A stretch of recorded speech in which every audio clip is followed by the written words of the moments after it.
This video is brought to you by Big Owl Lubricants. Big Owl Lubricants. Go big, go Big Owl.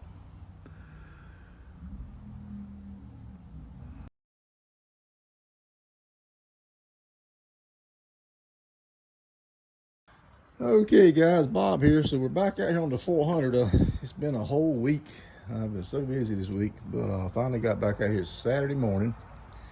And as you saw, the dipstick had broke off in the block, and I tried to knock the remainder of the tube, but I think it's bottoming out somewhere in here, so it's probably going to have to go back this way.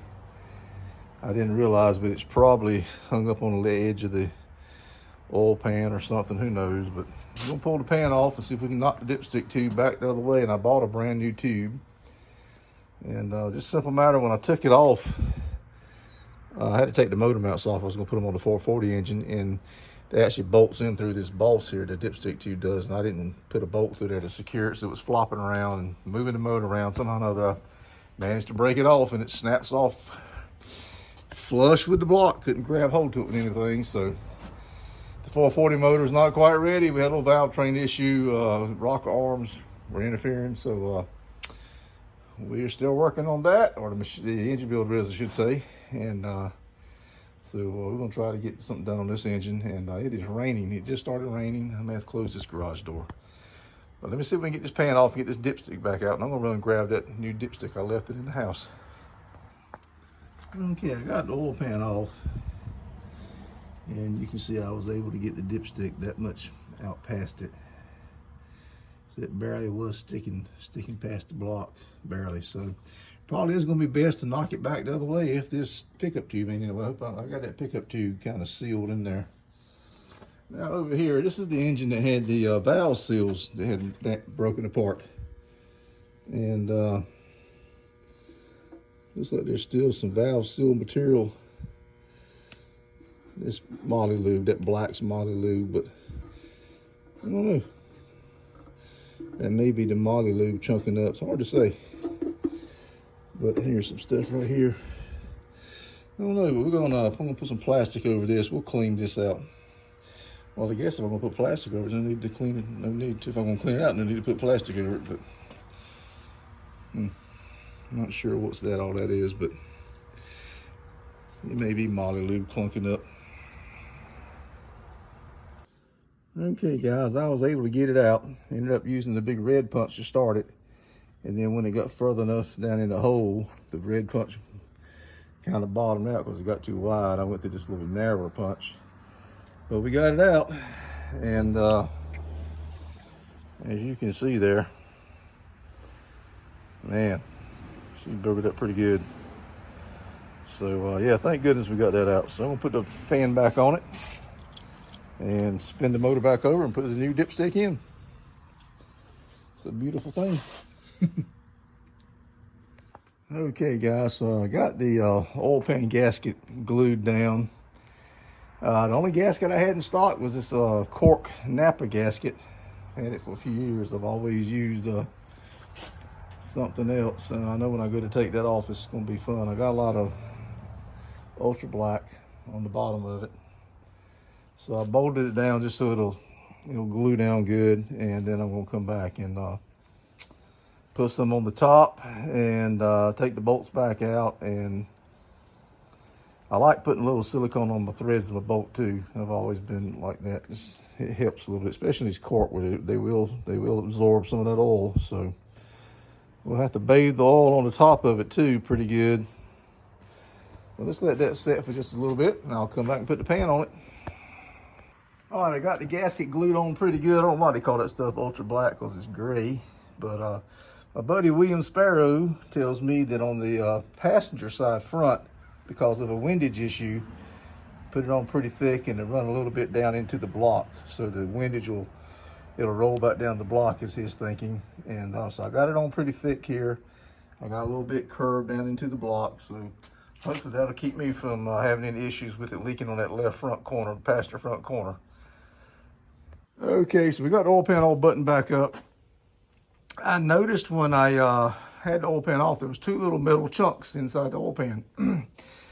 Now what that was, I'm almost positive, was I guess 2 years ago when the oil pump failed.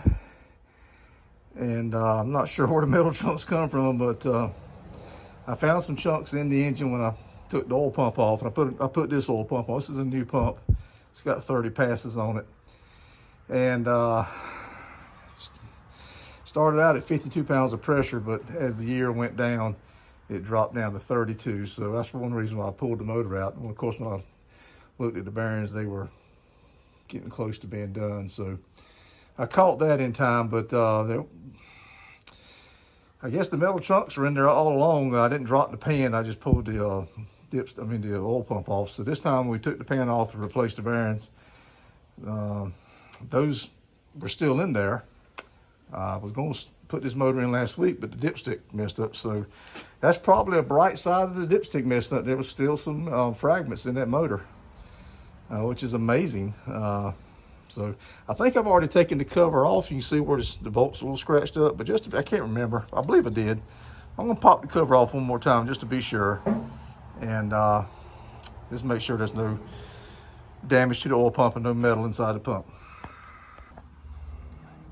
Okay guys, everything looks okay with the pump. Don't see any metal shavings, don't see anything wrong over here. I think I've already looked at it. So I'm satisfied that's okay. We're gonna put it back together. All right guys, the new dipstick is in, the motor mount's on. I'm gonna put this front pulley on. Then I guess we'll stab it on in.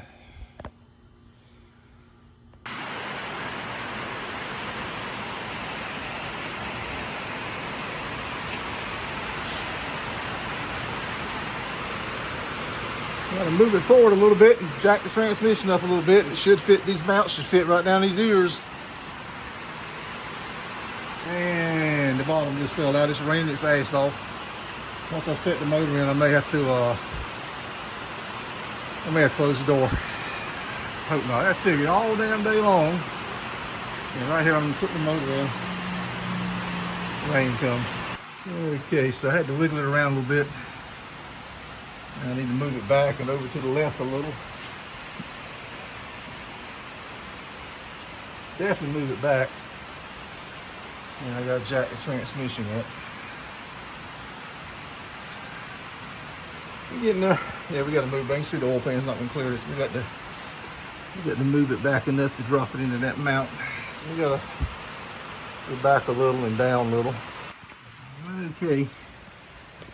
She's coming on along. This mount here looks a little too far forward. The dowel here probably needs to drop. I'm